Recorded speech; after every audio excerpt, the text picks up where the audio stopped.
Hi there, Rissy here with another episode of Rissy's Room, and today is Wacky Wednesday, but it's not just any Wacky Wednesday because it's also the 50th anniversary of Earth Day. Yay, Earth Day!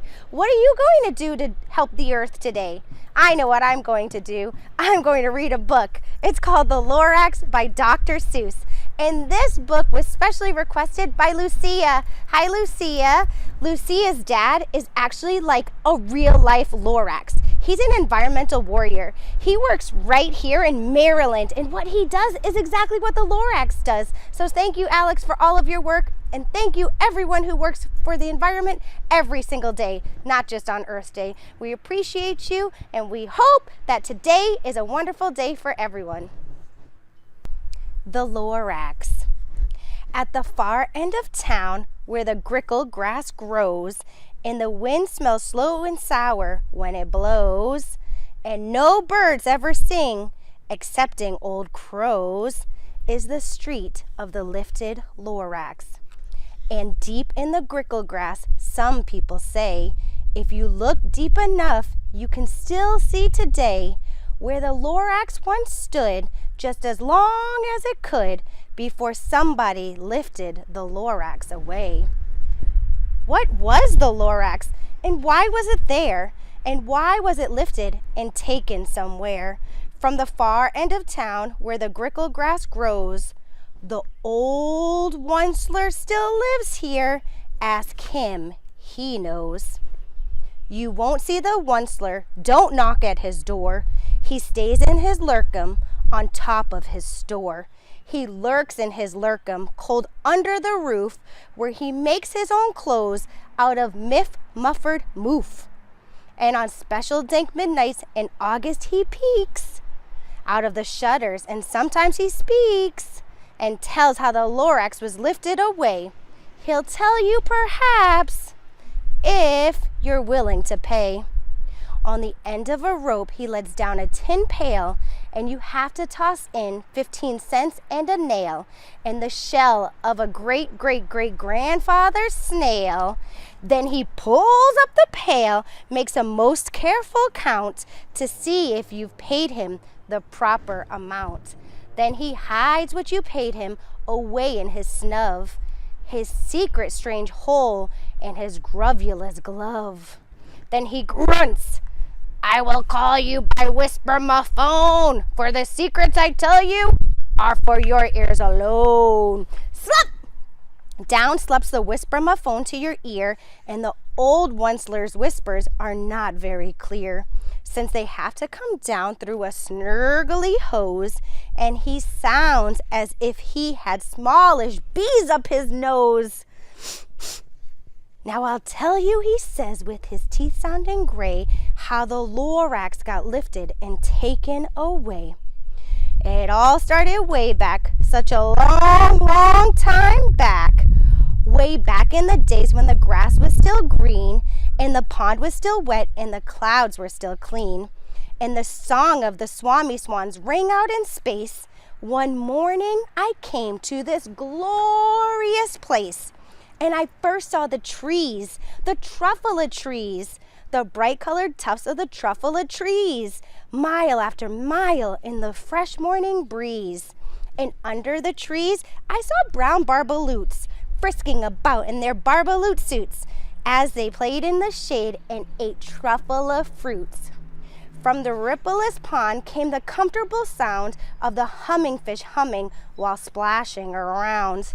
But those trees, oh, those truffula trees. All my life I'd been searching for trees such as these. The touch of their tufts was much softer than silk, and they had the sweet smell of fresh butterfly milk. I felt a great leaping of joy in my heart. I knew just what I'd do. I unloaded my cart. In no time at all, I had built a small shop.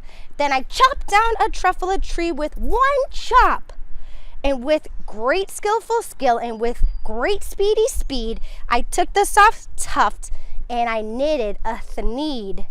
The instant I'd finished, I'd heard a gazump. I looked, I saw something pop out of the stump of the tree I chopped down. It was sort of a man. Describe him? That's hard. I don't know if I can. He was shortish and oldish and brownish and mossy, and he spoke with a voice that was sharpish and bossy. Mister! I am the Lorax. I speak for the trees. I speak for the trees have no tongues, and I'm asking you, sir, at the top of my lungs, what's that thing you've made out of my truffula tuft? Look, Lorax, I said, there's no cause for alarm. I chopped just one tree. I am doing no harm. I'm being quite useful. This thing is a thneed. A thneed's a fine something that all people need. It's a shirt, it's a sock, it's a glove, it's a hat, but it has other uses. Yes, far beyond that. You can use it for carpets, for pillows, for sheets, or curtains, or covers for bicycle seats. The Lorax said, Sir, you are crazy with greed. There is no one on earth who would buy that full thneed. But the very next minute, I proved he was wrong, for just at that minute, a chap came along, and he thought that the thneed I had knitted was great. He happily bought it for $3.98. I laughed at the Lorax. You poor stupid guy! You never can tell what some people will buy. I repeat, I speak for the trees! I'm busy, I told him. Shut up, if you please. I rushed across the room and in no time at all built a radio phone. I put in a quick call. I called on my brothers and uncles and aunts and I said, listen here, here's a wonderful chance for the whole Onceler family to get mighty rich. Get over here fast, take the road to North Nitch, turn left at Weehawken, shop right at South Stitch. And in no time at all, in the factory I built, the whole Onceler family was working full tilt. We were all knitting thneeds, just as busy as bees, to the sound of the chopping of truffula trees. Then, oh baby, oh, how my business did grow. Now chopping one tree at a time was too slow. So I quickly invented my super axe hacker, which whacked off 4 truffula trees at one smacker. We were making thneeds 4 times as fast as before, and that Lorax, he didn't show up anymore. But the next week, he knocked on my new office door. He snapped, I'm the Lorax who speaks for the trees, which you seem to be chopping as fast as you please. But I'm also in charge of the brown barbaloots who played in the shade in their barbaloot suits and happily lived eating truffula fruits. Now, thanks to your hacking my trees to the ground, there's not enough truffula fruit to go round. And my poor barbaloots are all getting the crummies because they have gas and no food in their tummies. They loved living here, but I can't let them stay. They'll have to find food, and I hope that they may. Good luck, boys! He cried, and he sent them away. I, the Onceler, felt sad as I watched them all go, but business is business, and business must grow, regardless of crummies and tummies, you know. I meant no harm, I most truly did not, but I had to grow bigger, so bigger I got. I biggered my factory, I biggered my roads, I biggered my wagons, I biggered the loads of the thneeds I shipped out. I was shipping them forth to the south, to the east, to the west, to the north. I went right on biggering, selling more thneeds, and I biggered my money, which everyone needs. Then again, he came back. I was fixing some pipes when that old nuisance Lorax came back with more gripes. I am the Lorax! Onceler! Onceler! You're making such smogulous smoke! My poor swami swans! Why, they sing a note. No one can sing who has smog in his throat. And so, please pardon my cough. They cannot live here, so I'm sending them off. Where will they go? I don't hopefully know. They may have to fly for a month or a year to escape from the smog you've smogged up around here. What's more, let me say a few words about Gluppity Glup. Your machinery chugs on day and night without stop, making Gluppity Glup also sloppity slop. And what do you do with this leftover goo? I'll show you, you dirty old Onceler man, you! You're glumping the pond where the humming fish hums. No more can they hum, for their gills are all gummed. So I'm sending them off. Oh, their future is dreary. They'll walk on their fins and get woefully weary in search of some water that isn't so smeary. And then I got mad. I got terribly mad. I yelled at the Lorax, now listen here, Dad.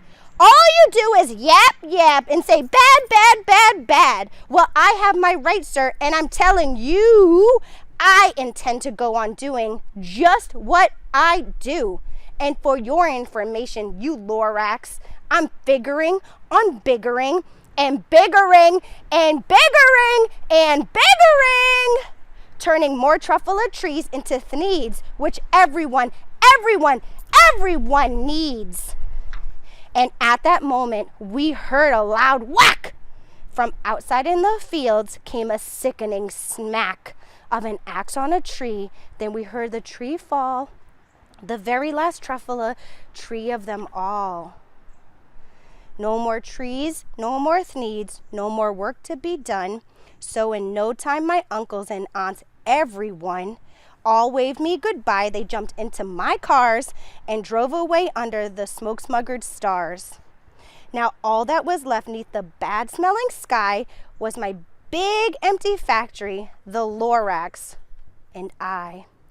The Lorax said nothing, just gave me a glance, just gave me a very sad backward glance as he lifted himself by the seat of his pants, and I'll never forget the grim look on his face when he heisted himself and took leave of this place through a hole in the smog without leaving a trace.